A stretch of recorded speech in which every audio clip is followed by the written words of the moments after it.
ಎಲ್ಲ ಕಡೆ ಕ್ಯಾಮರಾಗಳು, 6 ಅಡಿ ಎತ್ತರದ ಗೋಡೆ. ಒಳಗೆ ಹೋದ್ರೆ ಬಿಲಿಯನೇರ್ಸ್ಗಳಿಗೆ ಮಾತ್ರ ಇರುವ ಬೇರೇನೇ ಒಂದು ಜಗತ್ತು. ಹವಾಯ್ ದ್ವೀಪದ ಕವಾಯ್ ನಾರ್ತ್ ಶೋರ್ನಲ್ಲಿ ಕಾಪಾ ಮತ್ತು ಹನಾಲೆ ನಡುವೆ ಒಂದು ಸೀಕ್ರೆಟ್ ಪ್ರಾಜೆಕ್ಟ್ ನಿರ್ಮಾಣ ಆಗ್ತಾ ಇದೆ. ಅಲ್ಲಿ ಕೆಲಸ ಮಾಡೋ ಯಾರೂ ಮಾತನಾಡೋಕೆ ಅವಕಾಶ ಇಲ್ಲ. ಒಬ್ಬ ವರ್ಕರ್ ಮಾತಾಡಿದ್ರು, ಫೋಟೋ ಹಾಕಿದ್ರು, ನೇರವಾಗಿ ಕೆಲಸದಿಂದ ಹೊರಗೆ. ಇದು ಬೇರೆ ಯಾರ್ದೂ ಅಲ್ಲ, ಇದು ಮಾರ್ಕ್ ಜುಕರ್ಬರ್ಗ್ನ ಕೂಲಾವ್ ರ್ಯಾಂಚ್. 1400 ಎಕರೆ ಜಮೀನು. ಇಲ್ಲಿ 2 ಸೆಂಟ್ರಲ್ ಮ್ಯಾನ್ಷನ್ಗಳು ನಿರ್ಮಾಣ ಆಗ್ತಿವೆ.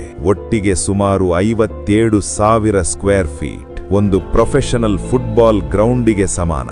ಪ್ರತಿ ಮ್ಯಾನ್ಷನ್ನಲ್ಲಿ 2 ಲಿಫ್ಟ್ಗಳು, ಆಫೀಸುಗಳು, ಕಾನ್ಫರೆನ್ಸ್ ರೂಮುಗಳು ಮತ್ತು ದೊಡ್ಡ ಇಂಡಸ್ಟ್ರಿಯಲ್ ಕಿಚನ್ ಕೂಡ ಇದೆ. ಆದ್ರೆ ಅಸಲಿ ಟ್ವಿಸ್ಟ್ ಶುರುವಾಗೋದು ನೆಲದ ಕೆಳಗೆ. ಅಲ್ಲಿ 5,000 square feet under ground bunker ಅನ್ನು ಕಟ್ಟುತ್ತಿದ್ದಾರೆ. ಸೌಂಡ್ ಪ್ರೂಫ್, ಮೆಟಲ್ ಮತ್ತು ಕಾಂಕ್ರೀಟ್ ಬಾಗಿಲುಗಳು, ನ್ಯೂಕ್ಲಿಯರ್ ಶೆಲ್ಟರ್ ತರಹ 2 ಮ್ಯಾನ್ಷನ್ಗಳನ್ನು ಜೋಡಿಸುವ ಟನೆಲ್ ಇದೆ.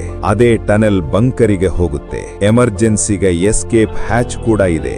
ಎಲ್ಲಾ ವರ್ಕರ್ಗಳು ಪೇಂಟರ್ ಆಗಲಿ ಎಲೆಕ್ಟ್ರಿಷಿಯನ್ ಆಗಲಿ NDAಗೆ ಸೈನ್ ಮಾಡಬೇಕು. ಒಬ್ಬನು ಫೋಟೋ ಪೋಸ್ಟ್ ಮಾಡಿದ್ರು, ತಕ್ಷಣ ಫೈರ್. ಇನ್ನೊಬ್ಬನು ಮಾತನಾಡೋಕೆ ಪ್ರಯತ್ನ ಮಾಡಿದ್ರು, ಕಾಂಟ್ರಾಕ್ಟ್ ಕ್ಯಾನ್ಸಲ್. ಸೆಕ್ಯೂರಿಟಿ ಅಷ್ಟು ಟೈಟ್. ಬೀಚ್ ಮೇಲೆಯೂ ATVಗಳಲ್ಲಿ ಪ್ಯಾಟ್ರೋಲಿಂಗ್. ಜುಕರ್ಬರ್ಗ್ಗೆ ಕೇವಲ ಪ್ರೈವಸಿ ಬೇಡ, ಅವನಿಗೆ ಬೇಕಿರೋದು ಕಂಪ್ಲೀಟ್ ಕಂಟ್ರೋಲ್. ಇವನೇ ಮೆಟಾ CEO, ಪೂರ್ಣ ಜಗತ್ತಿನ ಯೂಸರ್ ಡೇಟಾ ಮಾರಾಟ ಆಗೋ ಪ್ಲಾಟ್ಫಾರ್ಮ್ನ ಮಾಲೀಕ.